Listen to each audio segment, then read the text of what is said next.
President Joe Biden has just announced that he is dropping out of the 2024 presidential race.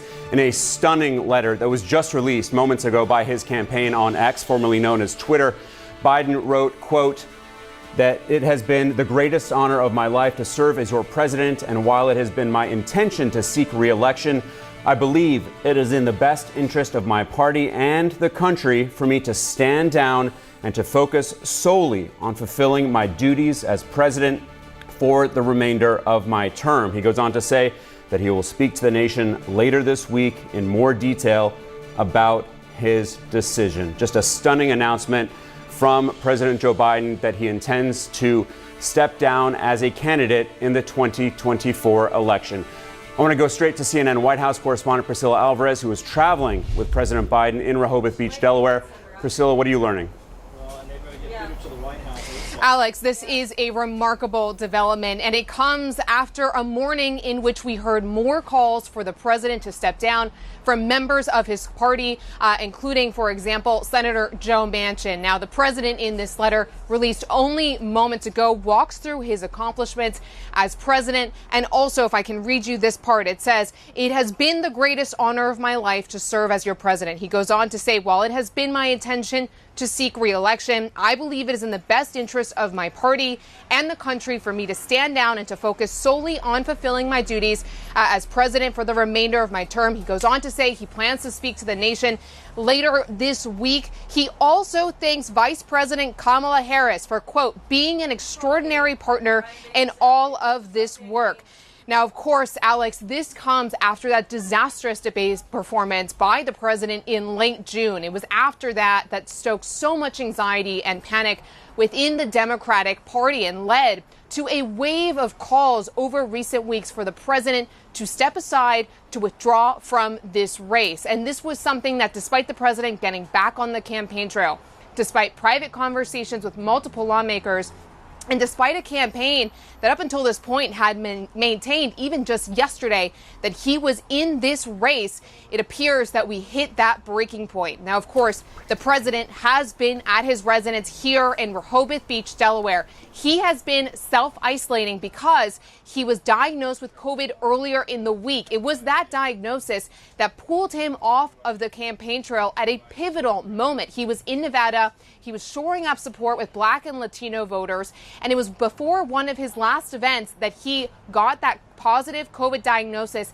and had to be blitzed back here to the East Coast, to Delaware, where he has since been self-isolating. It has been during that time that he's also been deliberating. He is with his closest advisors and his inner circle in what has been a challenging and at times frustrating time for this campaign. Now, we should also note, Alex, that earlier today on the airwaves, the president's allies were saying that he was in it to win it. Again, this was the resounding message that we were getting from the campaign time and time again. But this letter tells us that the president, upon self-reflection, upon all of the calls from Democratic lawmakers, allies, and donors for him to step aside, has listened to those calls and has decided to not seek re-election in what we really just cannot overstate how remarkable a moment this is. We are on the cusp of the Democratic National Convention.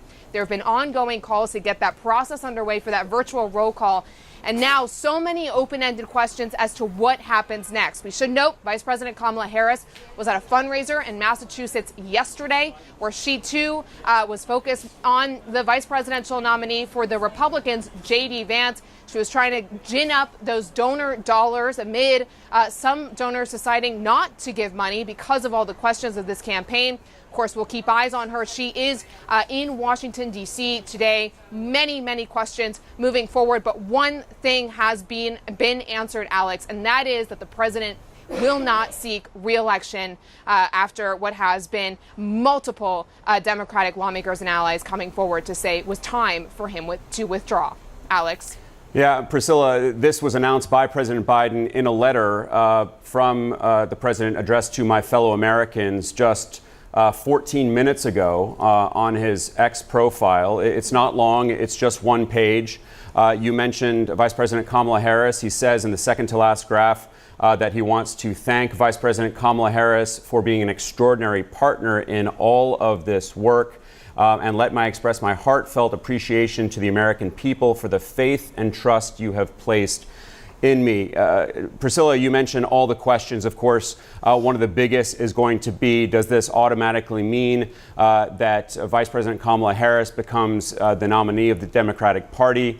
Will there be a bit more of a competition to figure out who will be the nominee? Will President Biden endorse his vice president as that nominee? But I just want to get back to this question, Priscilla, of timing. Of course, we have seen the pressure growing from within the Democratic Party. We've seen a growing number, 36 or so Democrats coming forward publicly, lawmakers, to say that they don't believe that President Biden should be running. One of the latest is Senator Joe Manchin. He, of course, is an independent now. He's a longtime Democrat, close to the president. But it was not clear that Biden was going to be making this decision, and it certainly was not clear that he was going to be doing so today. So as of 15 minutes ago, Priscilla, where were we? And how does that make what we now know, this announcement now from President Biden, all the more shocking?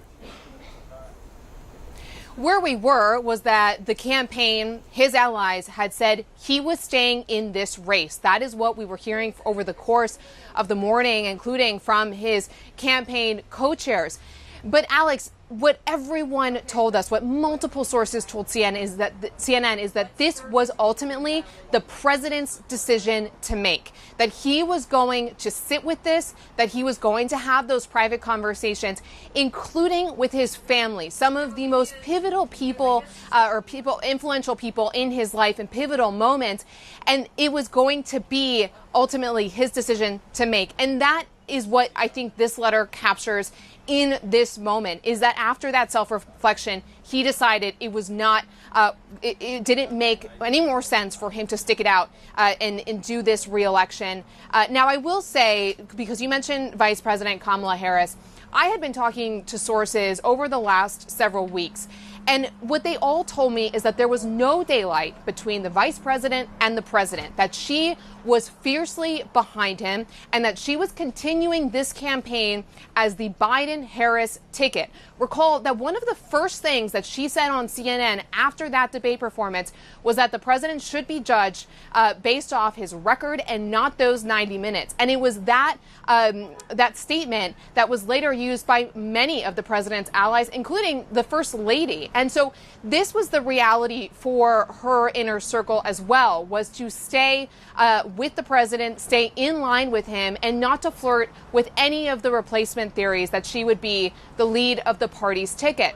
Now, of course, this doesn't answer the question as to what happens next, but I do think it's important to know that the vice president, certainly up until this point, has fiercely been behind the president. Now, as far as Democratic lawmakers had some of them had started to gain some consensus about the vice president becoming the nominee if President Joe Biden were to step aside, because of internal polling that suggested that she would fare well against former President Donald Trump, and also because in terms of the process, it might be easiest because she is already part of this campaign apparatus. So the Democratic lawmakers, as much as they were calling out publicly for the president to drop out, were quietly also trying to sort out what this process would look like, and again, starting to mobilize behind the vice president.